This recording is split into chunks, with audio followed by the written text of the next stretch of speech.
Good morning students, मैं पवन Kumar Saini Devshri Vidyashram online classes में आपका हार्दिक स्वागत करता हूं। स्माइल प्रोजेक्ट का हम पेपर नंबर 10 आज स्टडी करेंगे। पेपर नंबर 10 की आज हम स्टडी करेंगे क्लास 10th की जो एग्ज़ाम है। हमें 30 जून को मैथ्स का पेपर है, 30 जून को। तो हमने अभी तक 9 पेपर हम पढ़ चुके हैं। आज इसका हम 10वां पेपर पढ़ेंगे और उम्मीद है कि आपको अभी तक की सारी क्लासेस आपको पसंद आई होगी। तो देखते हैं पेपर नंबर 10। तो चैनल को शेयर करें, लाइक करें और सब्सक्राइब करें, इससे आपको बेनिफिट मिल सके। तो मैं पेपर नंबर 10 अपन पढ़ेंगे। क्वेश्चन नंबर 1 देखते हैं। क्वेश्चन बोल रहा है संख्या 180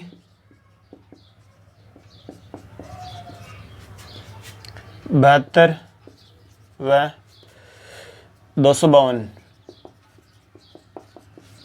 का HCF व LCM ज्ञात करो।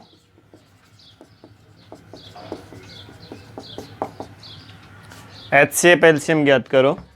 तो जो HCF होता है वो महत्तम समापवर्त है, LCM लघुत्तम समापवर्त है, ज्ञात करना है। तो देखेंगे ध्यान से, तीन संख्या हमारे पास में 180 72 और 252। तो इनका HCF LCM ज्ञात करना है। तो इनके अभाज्य गुणनखंड कर लेते हैं अपन अपनी कॉपी में।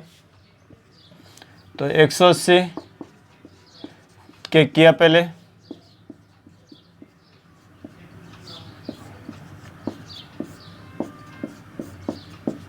तो 180 के टुकड़े हो गए हमारे पास में 2 × 2, फिर 3 × 3 × 5, 4 नाम 36 पंजे 180। 72 के करते हैं इसी प्रकार। मैं दिखा रहा हूँ, आपको ध्यान से देखना कैसे। 36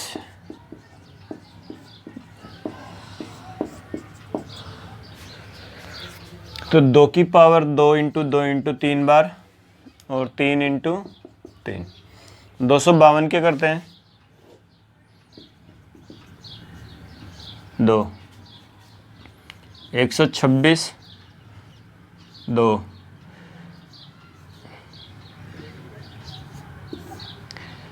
ये 3 बार 3 7 21 7। तो 2 की पावर 2 × 3 की पावर 3 × 7। ये हमने किया अभी तक इसके अभाज्य गुणनखंड। अभाज्य गुणनखंड किया।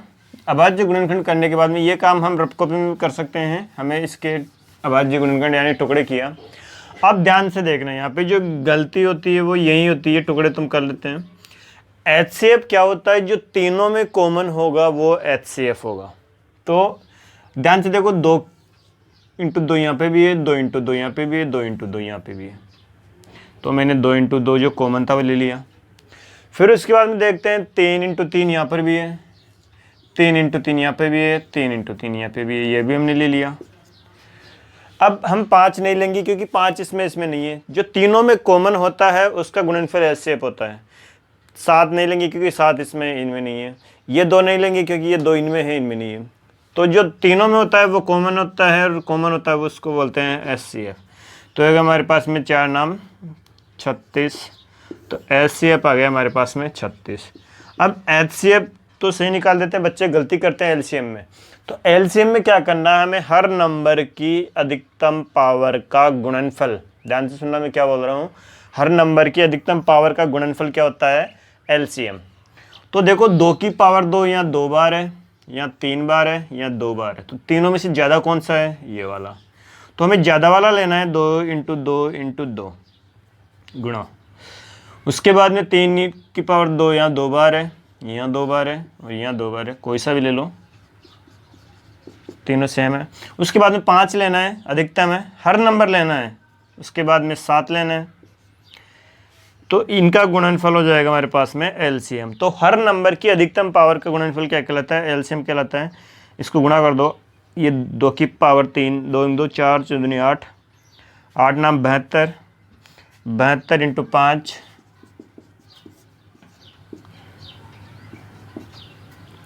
ये हो गया 360 × 7, 0, 7 × 42, 7 × 21, और 4 25, तो ये आ गया हमारे पास में 2520। तो एलसीएम आ गया हमारे पास में 2520। तो ध्यान से देखना, जो तीनों में कॉमन आएगा वो एचसीएफ होगा और हर नंबर की अधिकतम पावर का गुणनफल क्या कहलाएगा, एलसीएम। तो ये हमारे पास में क्वेश्चन नंबर 1 था। नेक्स्ट देखते हैं क्वेश्चन नंबर 2।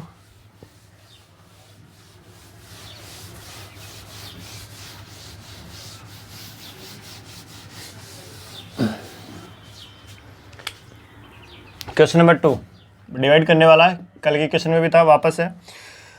बोल रहा है कि पी एक्स की power 4 minus 3x square plus 4x minus 3 को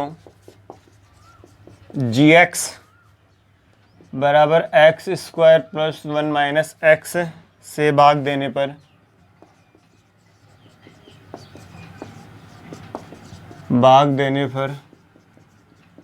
भागफल व शेषफल ज्ञात करो। भाग देने पर भागफल व शेषफल ज्ञात करो। तो इसमें इसका डिवाइड करेंगे तो x की पावर 4, पावर चेक कर लेना, पहले सबसे बड़ी पावर, फिर उसके बाद में उससे छोटी, फिर उसके बाद में उससे छोटी, लास्ट में अचर पद। डिवाइड करना है एक्स स्क्वायर, गलती यही होती है। अब एक्स स्क्वायर में बच्चे 1 लिख देते हैं, एक्स स्क्वायर के बाद 1 नहीं आएगा, माइनस एक्स प्लस 1। अब हम इसमें इसका डिवाइड करेंगे तो हमारे पास में एक्स स्क्वायर है, मुझे एक्स की पावर 4 चाहिए। तो इस एक्स स्क्वायर को किससे गुणा करोगे, एक्स की पावर 4 आ जाए, एक्स स्क्वायर से। एक्स स्क्वायर को एक्स स्क्वायर से क्या, एक्स की पावर 4। अब उस एक्स स्क्वायर को माइनस एक्स से भी करो तो माइनस का एक्स क्यूब। अब ध्यान देना, इसमें कहीं पे भी क्यूब नहीं है, तो पावर 4 के नीचे 4x स्क्वायर के नीचे एक्स स्क्वायर, एक्स के नीचे एक्स अचर पद के नीचे अचर पद लिखना है। कहीं पे भी एक्स क्यूब नहीं है तो हम इसको अलग लिखेंगे, यहाँ पे माइनस का एक्स क्यूब। फिर साइन चेंज करेंगे, ये माइनस का, ये प्लस का, ये कैंसिल हो गया। अब पहले वाले साइन से कोई मतलब नहीं है, तो हमारे पास में नई टर्म क्या आई, एक्स क्यूब, पहले बड़ी पावर, फिर उसके बाद में माइनस का 3x स्क्वायर। अब हमारे पास में एक्स स्क्वायर है, हमें एक्स क्यूब चाहिए, तो हम इस एक्स स्क्वायर को किससे गुणा करोगे, एक्स क्यूब आ जाए, प्लस के एक्स से। एक्स को एक्स स्क्वायर से किया, x cube minus, plus minus x को एक्स से किया, एक्स स्क्वायर, एक्स को 1 से किया, एक्स। साइन चेंज, ये माइनस का, ये प्लस का, और ये माइनस का, ये कैंसिल। माइनस के 3 में से प्लस का 1 गया तो माइनस का 2x स्क्वायर, और 4x में से x गया तो प्लस का 3x। ये माइनस का 3 ऐसे कैसे उतार दें। अब हमें चाहिए x माइनस का 2x स्क्वायर, हमारे पास में क्या एक्स स्क्वायर, इस एक्स स्क्वायर को किससे गुणा करोगे, माइनस का 2x स्क्वायर आ जाए, माइनस 2 से, तो minus 2x square minus minus plus 2x और माइनस प्लस माइनस के 2, साइन चेंज, प्लस का माइनस का प्लस का, ये कैंसिल। 3 में से 2 गया x और माइनस 3 में से प्लस का 2 गया तो माइनस का 1। तो हमारे पास में भागफल x square plus x minus 2 और शेषफल एक्स माइनस 1।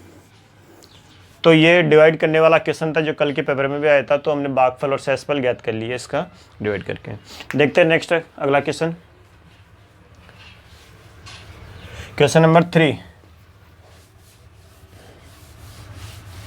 इंपॉर्टेंट है पेपर, ध्यान से देखना अच्छे से और कॉपी में नोट करते रहे साथ में।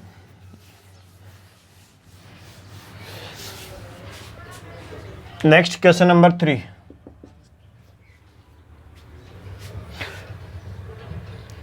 क्वेश्चन है रैखिक समीकरण युग्म। रैखिक समीकरण युग्म 3x प्लस 4y बराबर 0 और वह 2x माइनस y बराबर 0 का हल ज्ञात करो। यानी x और y का मान ज्ञात करना है। 9th क्लास का क्वेश्चन है। वैसे ये क्वेश्चन हमारे पास में ग्राफ में आएगा, जैसे 2 समीकरण देगा और उसका अपने को ग्राफ या विधि से हल करना है, लेकिन यहाँ पे इन्होंने हल पूछा है 1 नंबर में, तो देखो कैसे करते हैं। हमारे पास में समीकरण 3x प्लस 4y बराबर 0 समीकरण 1 और 2x माइनस y बराबर 0 समीकरण 2। समीकरण 1 व 2 को हमने 9th क्लास में 3 विधियां पढ़ी थी। पहले विलोपन विधि, फिर प्रतिस्थापन विधि और वज्रगुणन विधि। तो 1 व 2 को विलोपन विधि से हल कर देते हैं। विलोपन विधि से करने पर, तो विलोपन विधि से कैसे हल करते हैं? गुणांक बराबर करने हैं, या तो x का गुणांक बराबर कर लो या y का गुणांक बराबर कर लो। तो मैं क्या कर रहा हूँ, y का गुणांक बराबर कर रहा हूँ। तो समीकरण 2 को 4 से गुणा करने पर, तो 4 से गुणा करेंगे तो पूरा समीकरण गुणा होगा। तो मैं पहले ऊपर वाला से लिख रहा हूँ 3x + 4y बराबर 0। ध्यान से देखना, इसको 4 से गुणा किया तो 4 दूनी 8x - 4y बराबर 0। अब जैसे ही इन दोनों को जोड़ेंगे ये कट जाएगा, 8 × 3 = 11x बराबर 0। तो x बराबर 0/11। तो x का मान क्या आ गया? 0। x का मान किसी भी एक समीकरण में उठा के रख दो। x का मान 1 में रखने पर, तो 4 समीकरण 1 क्या है? 3x + 4y बराबर 0। 3x का मान 0, तो 0 + 4y बराबर 0, तो 4y बराबर 0, तो y बराबर 0/4। तो y का मान क्या गया? 0। तो इसने हमसे हल पूछा था, अतः x बराबर 0 व y बराबर 0।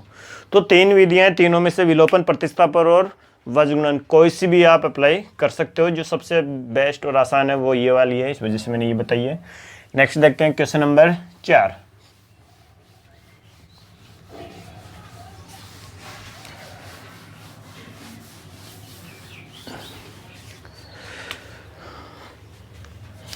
Question number 4, trigonometry important question है। यदि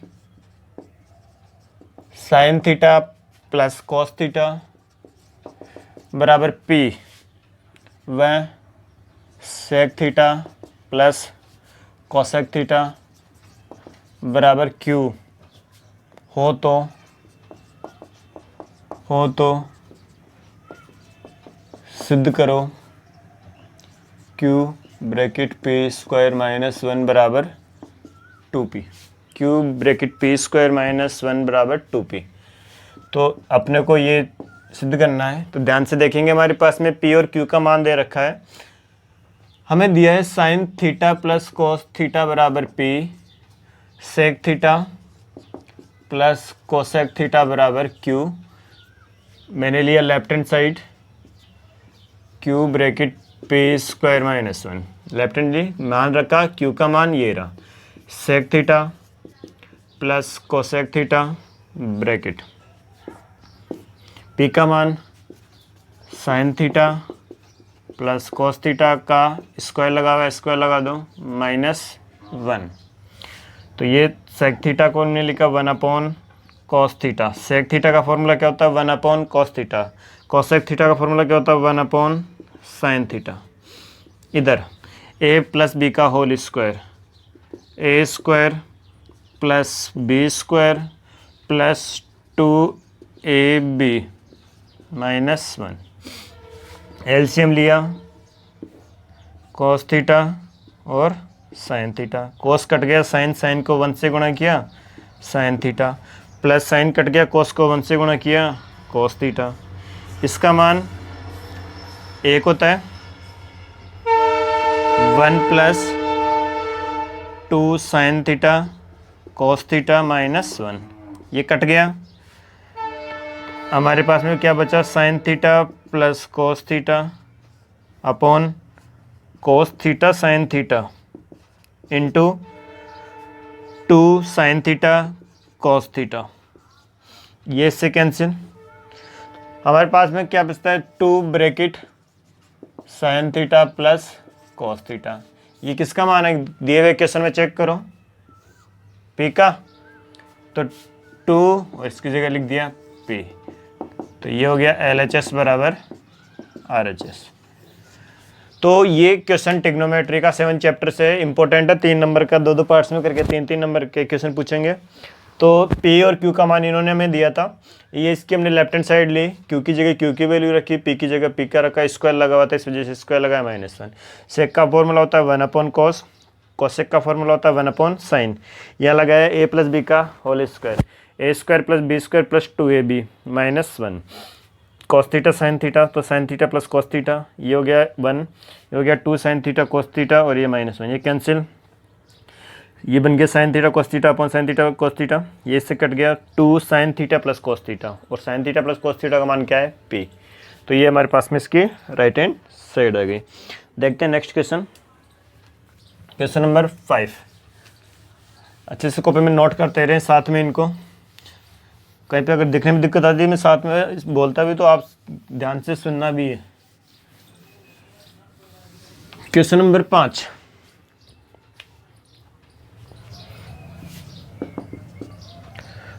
क्वेश्चन नंबर 5, एपी का उस एपी के प्रथम 15 पदों का योग ज्ञात करो।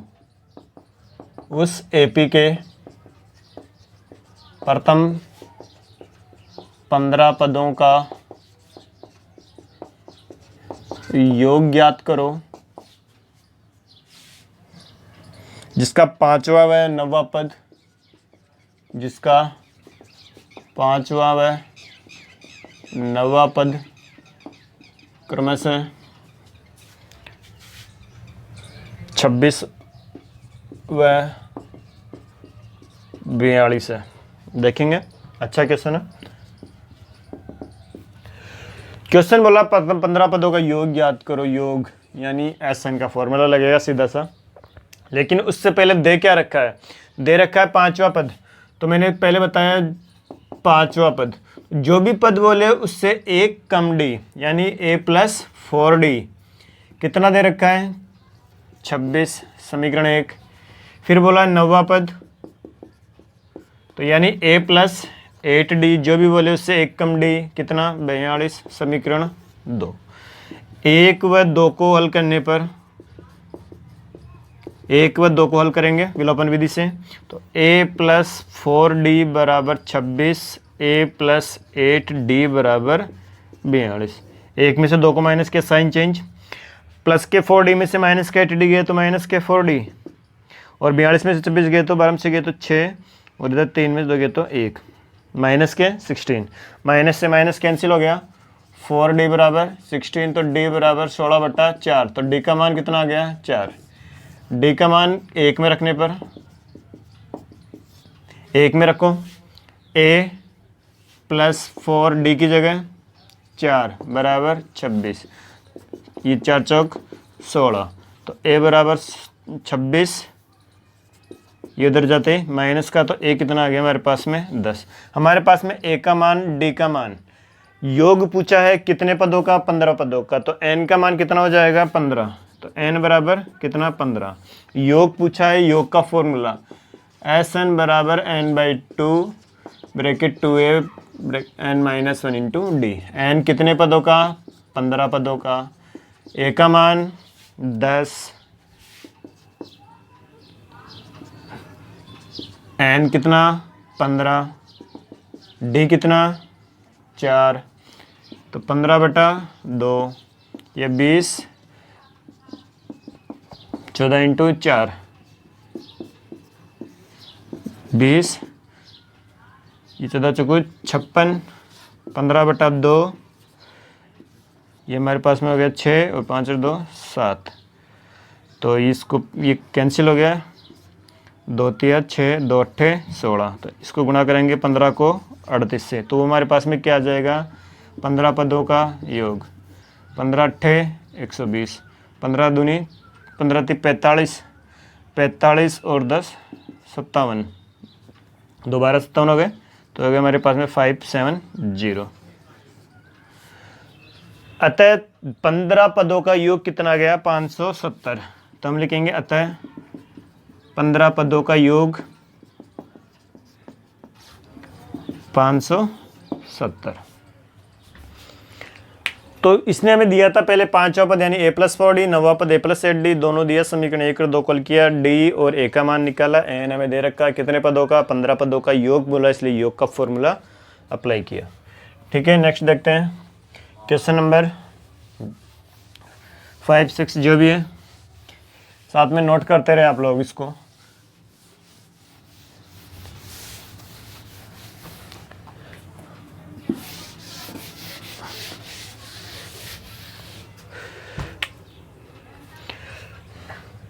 नेक्स्ट क्वेश्चन नंबर 6 इंपॉर्टेंट है अगेन। क्वेश्चन नंबर 6, यदि एक खंबे के आधार से 20 मीटर दूर स्थित, यदि एक खंबे के आधार से 20 मीटर दूर स्थित प्लेटफॉर्म के एक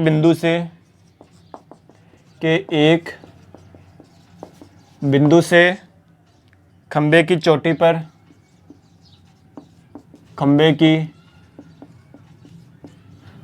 पर लगे हुए कैमरे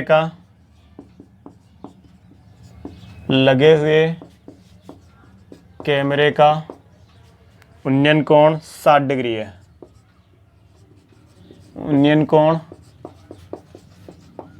60 डिग्री है। खंबे की ऊंचाई ज्ञात करो। चैप्टर नंबर 8 का क्वेश्चन है। इस प्रकार का क्वेश्चन आपको ट्रैफिक रूल्स में भी पूछ सकते हैं 2 नंबर में। तो देख रहे हैं इधर, सिंपल सा क्वेश्चन है, अच्छा क्वेश्चन है। एक खंबा है जिसकी ऊंचाई ज्ञात करनी है, तो माना ऊंचाई कितनी h, माना खंबे की ऊंचाई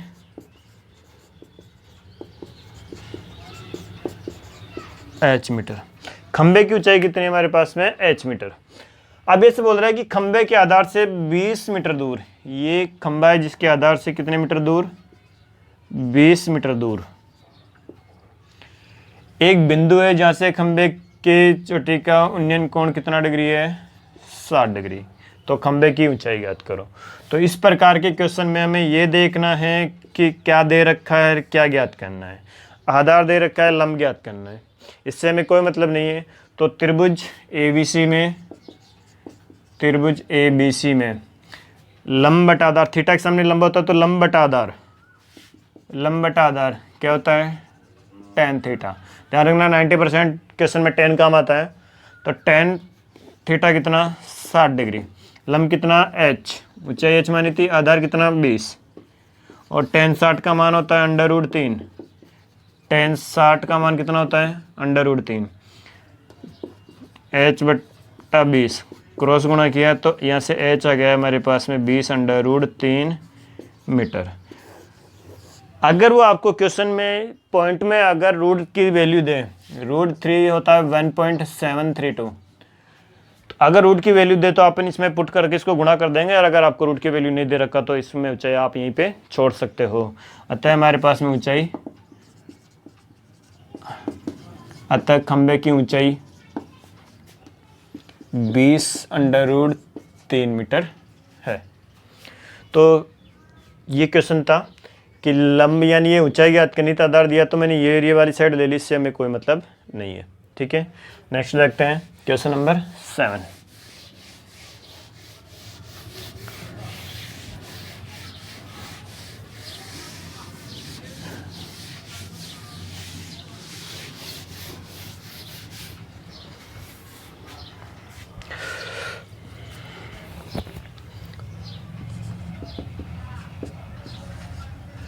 क्वेश्चन नंबर 7 है। मैंने पहले एक नंबर में क्वेश्चन पूछा था, आज इसको 2 नंबर में पूछा है। सिद्ध करना है, ध्यान से देखना। सिद्ध करो अर्धवर्त का कोण समकोण होता है। ये हमें बताना है। 1 नंबर में ये क्वेश्चन किसी एक पेपर में पूछा गया था कि अर्धवर्त में कोण कितने डिग्री का होता है। तो अर्धवर्त में कोण होता है 90 डिग्री का, यानी समकोण। बट इसमें हमें सिद्ध करना है, तो ध्यान से देखेंगे। 3 नंबर का क्वेश्चन आता है चैप्टर नंबर 12 में से। तो देखते हैं। AB वर्त का व्यास है, O केंद्र है, ये कोण है P, जिसको हमें सिद्ध करना है 90 डिग्री। तो सबसे पहले दिया हुआ है, यानी गिवन, हमें क्वेश्चन में दे रखा है कि AB वर्त का व्यास है, यानी आधा वर्त है। फिर हमें सिद्ध करना है आपको सिद्ध करना है कि कोण ए पी बी, कोण ए पी बी बराबर कितने डिग्री, 90 डिग्री, ये हमें सिद्ध करना है, यानी समकोण होता है। देखते हैं उपपत्ति इसकी। तो कोण ए ओ बी बराबर 180 डिग्री कोण, जिसे बोलते हैं सरल कोण, ये एक सीधी रेखा पर बना होता है। फिर हमने एक प्रमेय पढ़ी थी चैप्टर नंबर 12 पे कि वर्त के केंद्र पर बनने वाला कोण वर्त के शेष भाग पर बनने वाले कोण का दुगना होता है। तो वर्त की परिधि, वर्त के केंद्र पर अंतरित कोण वर्त की परिधि के शेष भाग पर बनने वाले कोण का दुगना होता है। ये प्रमेय है, तो ये इसका कंसेप्ट यहाँ पे काम आया है कि केंद्र पर बनने वाला जो कोण होता है वो परिधि के शेष भाग पर बनने वाले कोण का दुगना होता है। तो जो केंद्र पर जो कोण बन रहा है यानी ये वाला कोण, तो अपन इसको ऐसे लिखते हैं कोण ए ओ बी, कोण ए ओ बी दुगना है कोण ए पी बी का, यानी ये जो कोण ए ओ बी है ना वो यहाँ का डबल होगा। अगर यहाँ 100 डिग्री तो यहाँ 50, यहाँ 100 डिग्री तो यहाँ 200, केंद्र पर डबल होता है। तो ध्यान से देखना, इसको दिया समीकरण 1, इसको दिया समीकरण 2, तो समीकरण 1 व 2 से तो ए ओ बी कैंसिल हो गया, देखो ध्यान से। तो 2 कोण ए पी बी बराबर 180 डिग्री, तो कोण ए पी बी बराबर 180/2, तो कोण ए पी बी कितना आ गया, 90 डिग्री। तो ध्यान से देखना, एक पेपर में इस क्वेश्चन को 1 नंबर में पूछा गया था, इसी क्वेश्चन को आज 3 नंबर में पूछा गया, जिसमें सिद्ध करना है। उसमें पूछा था कि अर्धवृत्त में कोण कितना होता है, 90 डिग्री का, उसका आंसर था 1 नंबर का। यहाँ पे 3 नंबर में अर्धवृत्त का कोण कितना होता है, समकोण, इसको सिद्ध करना था। तो इसका पूरा प्रोसेस है, इसको आप ध्यान से नोट करना है। नेक्स्ट देखते हैं क्वेश्चन नंबर 8।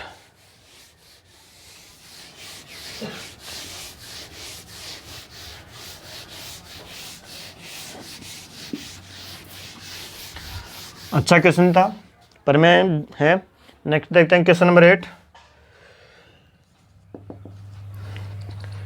क्वेश्चन बोल रहा है 5 सेंटीमीटर त्रिज्या वाले वर्त, 5 सेंटीमीटर त्रिज्या वाले वर्त के केंद्र से, वर्त के केंद्र से 9 सेंटीमीटर दूर, 9 सेंटीमीटर दूर स्थित बाह्य बिंदु से, स्थित बाह्य बिंदु से वर्त पर स्पर्श रेखा की रचना करो। और साथ में पूछा है कितनी स्पर्श रेखाएं खींची जा सकती है, कितनी स्पर्श रेखाएं खींची जा सकती है बाह्य बिंदु से, कितनी स्पर्श रेखाएं खींची जा सकती है बाह्य बिंदु से।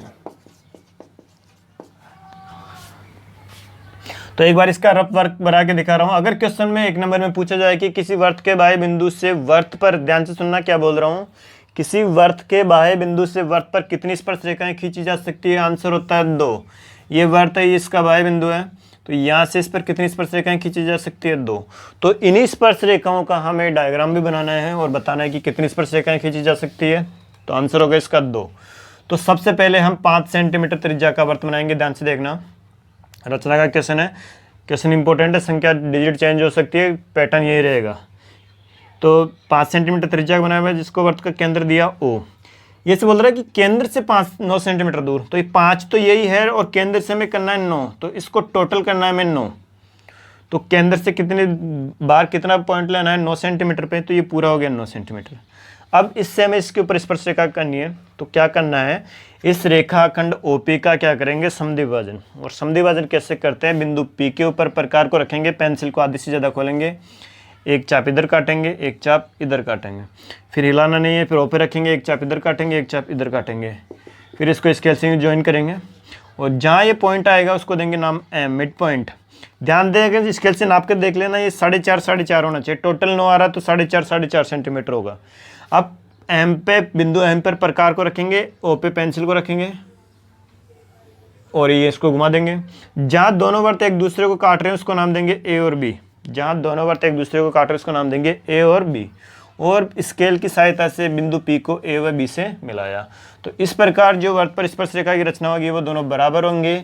और क्वेश्चन में हमें लिखना है कि दो वृत्त के बाएं बिंदु से वृत्त पर कितनी स्पर्श रेखाएं खींची जा सकती है, 2। रचना वही पॉइंटों में, सर्वप्रथम 5 सेंटीमीटर त्रिज्या का वृत्त बनाया, जिसके केंद्र से 9 सेंटीमीटर दूर स्थित बाएं बिंदु P लिया। थर्ड पॉइंट में लिखना है, रेखाखंड OP का समद्विभाजन किया और बिंदु M को केंद्र मानकर OM त्रिज्या का एक वृत्त खींचा, जो पहले वाले वृत्त को बिंदु A व B पर प्रतिच्छेद करता है। इस प्रकार बिंदु P को A व B से मिलाया तो हमें 2 स्पर्श रेखाएं PA और PB प्राप्त हुई, जो दोनों क्या होनी चाहिए, बराबर। ये 3 नंबर का क्वेश्चन है। और कितनी स्पर्श रेखाएं खींची जा सकती है, 2। तो इस क्वेश्चन में मैंने आपको 1 नंबर का भी बता दिया और इसमें 3 नंबर का भी क्वेश्चन आपको बताया है। Next question number 9। Question number 9, 2 घन, ध्यान से देखना, 2 घन जिनमें से प्रत्येक का आयतन, 2 घन जिनमें से प्रत्येक का आयतन 27 सेंटीमीटर क्यूब है, उनके संलग्न फलकों को मिलाकर एक टॉस बनाया जाता है। इनके संलग्न फलकों को, अभी बताता हूँ संलग्न फलक क्या होते हैं। फलकों को मिलाकर एक टॉस बनाया जाता है।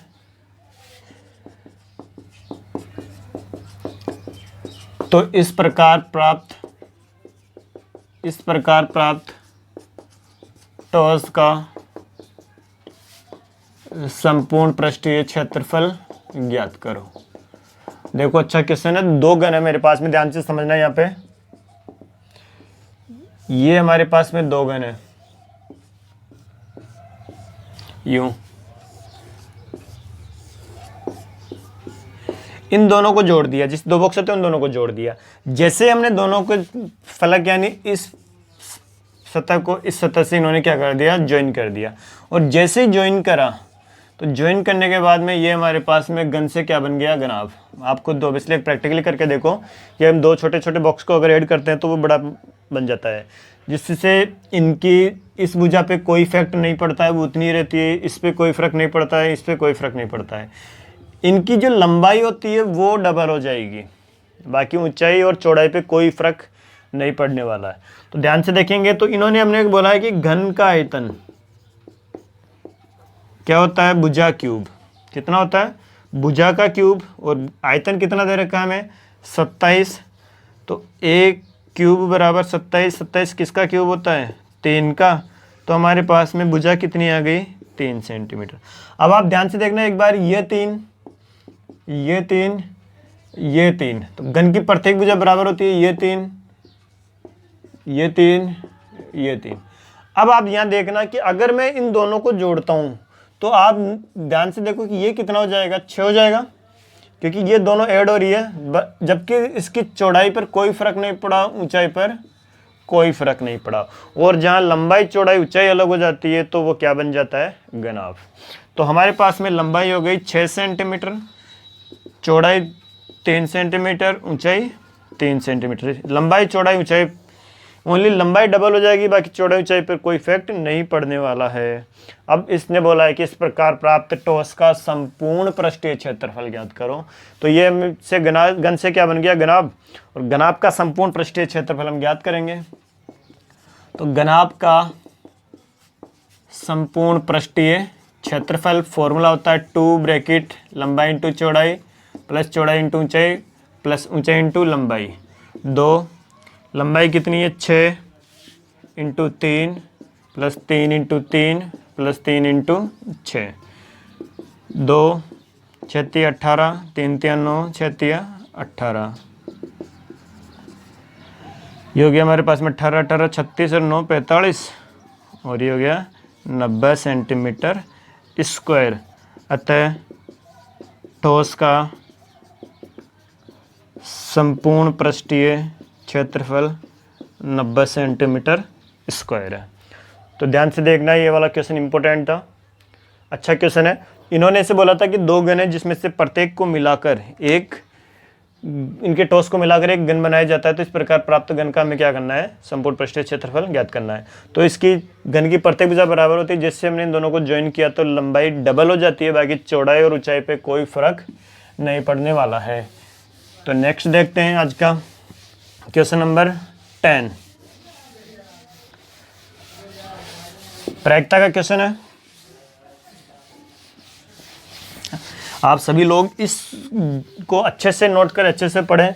आपके पास में अब ओनली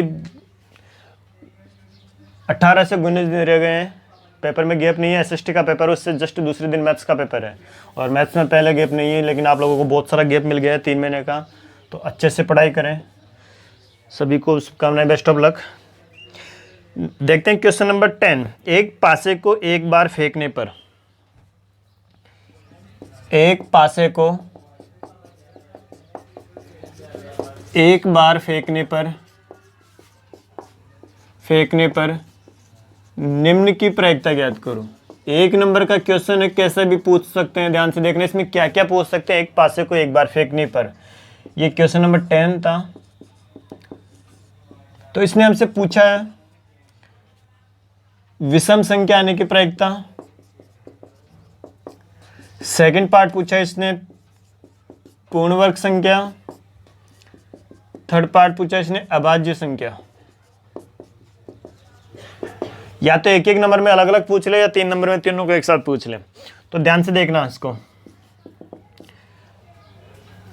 सबसे पहले कुल परिणाम, लास्ट क्वेश्चन है, अच्छा क्वेश्चन है, ध्यान से देखना। कुल परिणाम इसमें हमारे पास में एक पासे को अपन एक बार फेंकते हैं, कुल परिणाम आता है 6। पासा सब जानते हैं, 1 2 3 4 5 6, कुल परिणाम हो गए 6। अब ये विषम संख्या के लिए बोला है, जो पूछा जाता है वो संभावित परिणाम होता है। तो इसने हमसे पूछा है विषम संख्या, तो विषम संख्या होती है 1 3 5, यानी कितनी हो गई 3। फिर हम फॉर्मूला पढ़ते हैं, हर पेपर में आ रहा है क्वेश्चन। प्रायिकता का फॉर्मूला होता है संभावित परिणाम बटा कुल परिणाम। संभावित परिणाम कितने 3, कुल परिणाम कितने 6। सेकंड क्वेश्चन में हमसे बोला है कि पूर्ण वर्ग संख्या, कल के क्वेश्चन में बताया था पूर्ण वर्ग संख्या वे होती है जो में जिनका अंडर रूट निकल जाता है 1 4 9 16 25। तो इसमें 2 ही हमारे पास में 2 संभावित परिणाम, 2 कुल परिणाम 6। तो ये हो गया हमारे पास में 1/3। ये थोड़ा ध्यान से देखना, अभाज्य संख्या का इंपॉर्टेंट है। लास्ट पॉइंट, ये क्वेश्चन ऐसे बोल रहा है कि अभाज्य संख्या वे होती है जो खुद से विभाजित होती है। तो इसके संभावित परिणाम होते हैं, ध्यान रखना, दुनिया का सबसे छोटा अभाज्य संख्या होती है 2। तो 2 3 5 अभाज्य संख्याएं वे संख्याएं जो खुद के फाड़े में आती है, जो खुद की टेबल में आती है, उन्हें बोलते हैं अभाज्य संख्या। सबसे छोटी अभाज्य संख्या होती है 2। तो संभावित परिणाम वही 3, ध्यान बच्चे 1 लिख के आ जाते हैं, 1 नहीं होता है। 2 3 5 संभावित परिणाम 3, कुल परिणाम 6। तो ये हमारा हो गया 1/2। तो ये आज का लास्ट क्वेश्चन था। उम्मीद करता हूँ क्लास सबको पसंद आई होगी, बहुत अच्छा पेपर था। तो आप सभी इसको शेयर करें, लाइक करें, सब्सक्राइब करें और सभी अपने दोस्त फ्रेंड्स को शेयर करें। धन्यवाद। मिलते हैं पेपर नंबर 11 में।